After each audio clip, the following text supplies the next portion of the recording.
It's the NFL's favorite storyline, the underdog turned superstar. And in some cases, it's a scrappy player fighting for respect who breaks out with a big season or two. Fake. Rodgers lets it fly, has Watson, he's got it on his feet. But in others, it's a budding star toiling away on a bad team for far too long. But either way, it's always great to see a guy get the credit that he truly deserves. Until that glow-up he hit gets a little too bright and the once-deserved attention morphs into a narrative that is not totally accurate. So, today, we're going to take a look around the NFL at players that went from underrated to overrated. Gonna wind up and throw it, and it is complete inside the 15, 10, 5. So without any further ado, let us dive right into it.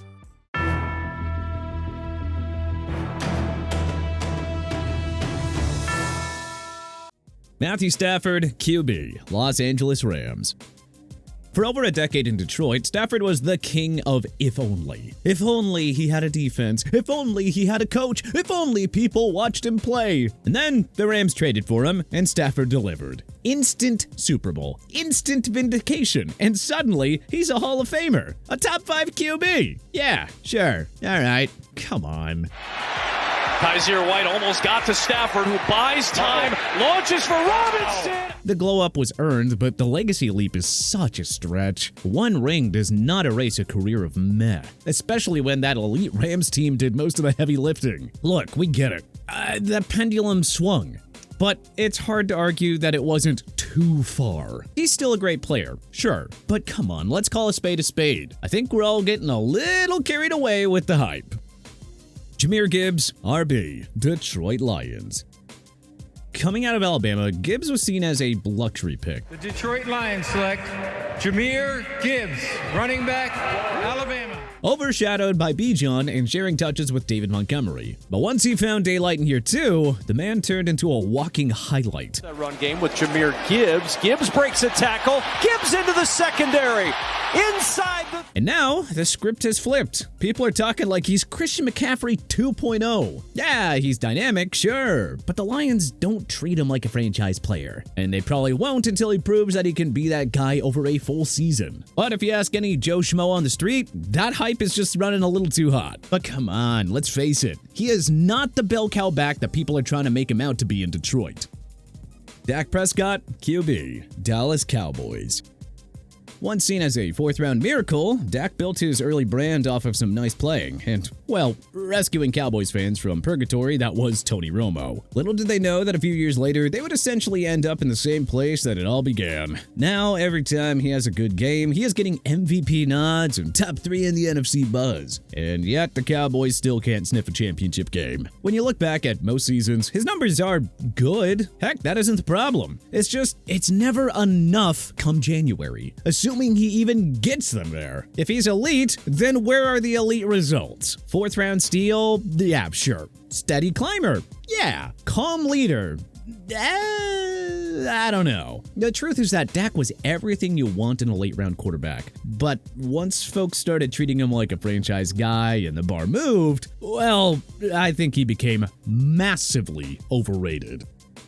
Khalil Mack, Edge, Los Angeles Chargers. Okay, well, in Mack's case, being underrated was a case of fans not thinking or believing that he was the single best defensive player in the year, though he did eventually prove it.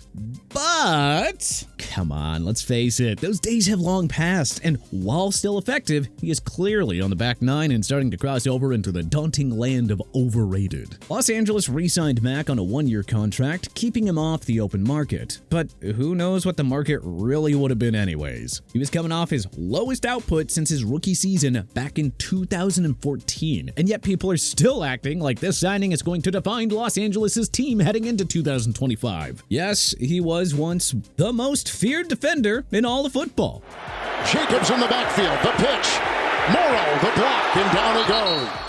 He broke games, won awards, and carried very bad teams. But we're now talking about a guy in his mid-30s who has made multiple stops, and we're now starting to see a very noticeable slowdown. The conversation just hasn't caught up. The Chargers are still treating him like a cornerstone, but man, he looks like a shell of the guy who used to wreck game plans. Father Time is undefeated. and Mack's supporters are stuck in denial. Tony Pollard, RB, Tennessee Titans. Pollard built his rep as the sleeper RB1, the guy buried behind Zeke who is clearly better. Well, he finally got his chance in Dallas and underwhelmed. Yeah, the burst was there, but the grind just wasn't. Now Tennessee's betting on him to revive the backfield, but I think he's just more of a change of pace than centerpiece. We were right to root for him, it's just we overshot the ceiling. Travis Kelce, TE, Kansas City Chiefs. It took a long time for Travis Kelce to get the respect that he deserves as a football player. So long that by the time people finally started to acknowledge that he's one of the best to ever do it at the position, age had started to catch up with him, and he just simply wasn't the threat that NFL fans think he is anymore. He has lost a step, and he doesn't really have that same explosiveness that he once did. Mahomes steps up, throws, and he got it! Touchdown! Still, he is a great player and will be a big contributor to the Chiefs, but not the force that they act like he is. Kelce spent years being the best tight end in football and was still somehow underrated. Too much Mahomes credit, too little appreciation for his dominance. And now Kelce's a global brand, a podcast icon, and still unstoppable in the eyes of fans, even though he has really lost a step. Don't get us wrong, he is not done, but he is slowing down, unlike that hype machine. Justin Herbert, QB, Los Angeles Chargers.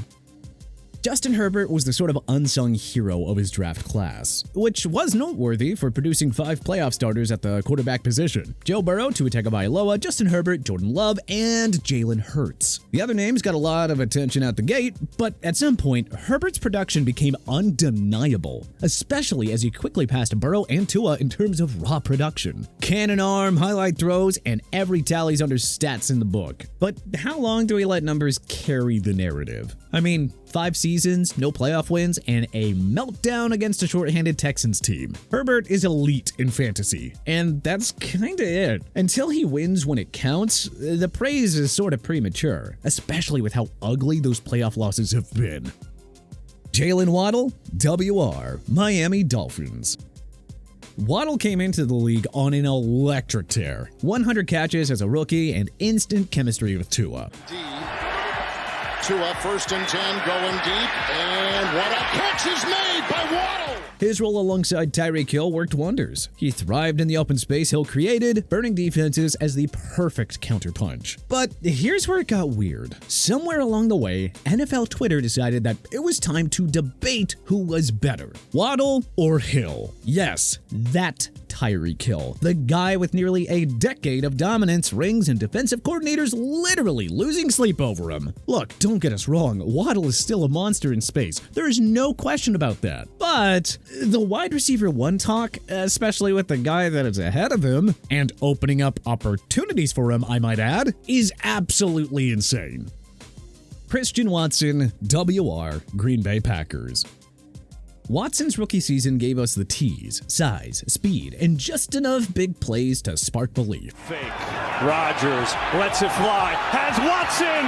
He's got it on his feet. But that belief is doing a lot of heavy lifting now. He has been hurt, inconsistent, and low in chemistry with Jordan Love. And yet, people like to talk like he's a breakout just waiting to happen. Look, guys, at some point, you either are the guy or you're not. And if you can't stay on the field, well, it becomes pretty darn hard to establish yourself as the guy.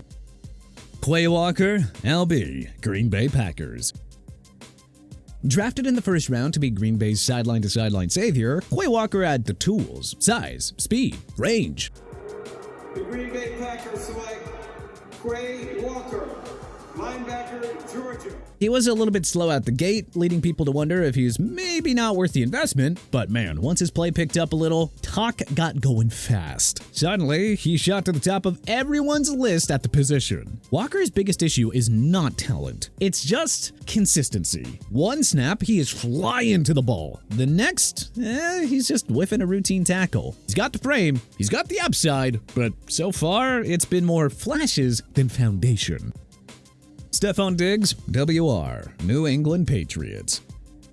It took Diggs a while to get the praise that he deserved as a pro toiling away in Minnesota. But now it seems like we have jumped the shark, and people are still acting like the Patriots got a bona fide wide receiver one this offseason. Look, he is still a very good player, but come on. A 31-year-old wide receiver coming off an ACL tear. That does not scream franchise-changing acquisition to me, especially not when he's joining a rebuilding Patriots team with a second-year quarterback. And yet fans act like they just landed prime Diggs. That ship has long sailed. This is a volume receiver in decline, not a game changer.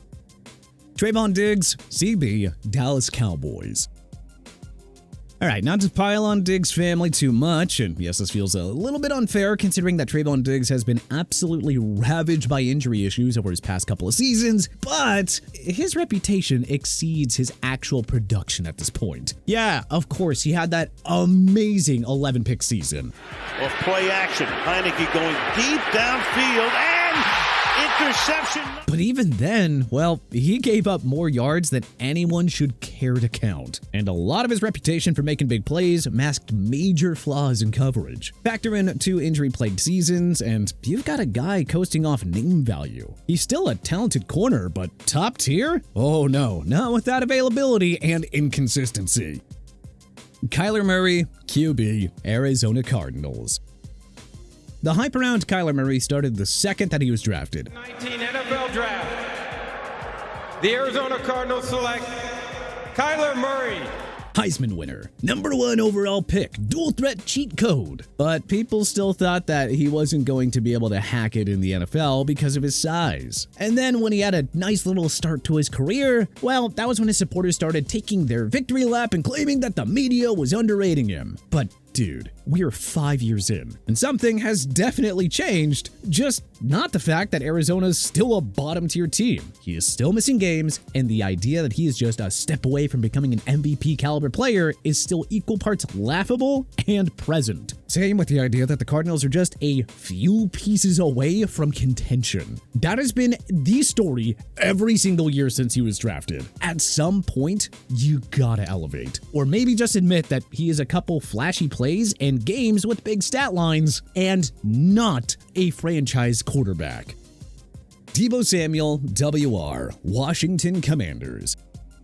Deebo's 2021 was magical. He did everything. Receiver, runner, bona fide offensive weapon. There is no denying that he earned his stripes that year. Down and break the tackle when he gets to the 10. Wilson was on the move, but the handoff goes to Samuel, who got the block from Kittle. I mean, look at the numbers. Samuel racked up 77 receptions for 1,405 yards and 6 touchdowns, along with 365 rushing yards and 8 rushing scores. That was when folks started to notice him across the country, and murmurs started that he was woefully underrated amongst his peers. And when Samuel added 291 yards of offense and 2 touchdowns in the Niners' run to the NFC Championship game, along with Pro Bowl and first-team All-Pro nods, well, all of a sudden, he was thrust into the conversation for best wideouts in the game. I'm sorry, what?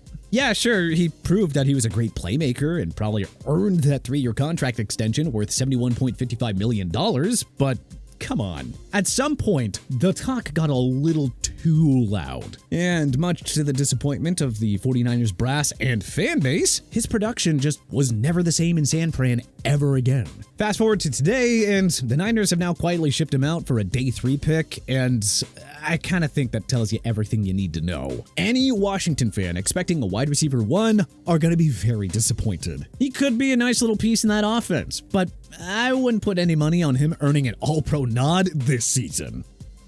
But hey, which NFL players that were once underrated do you think are now overrated? Who do you think we're right on here? Who do you think we're wrong about? Is there anyone notable that we may have missed? Let us know in the comment section below. If you liked this video and learned a thing or two, then clicking the like button helps us out a ton. And you know, we really appreciate it. If this is your first time coming around to TPS though, then subscribing is a great idea, because we put out videos like this every single day. But as always, thanks for watching, and we'll see you guys next time.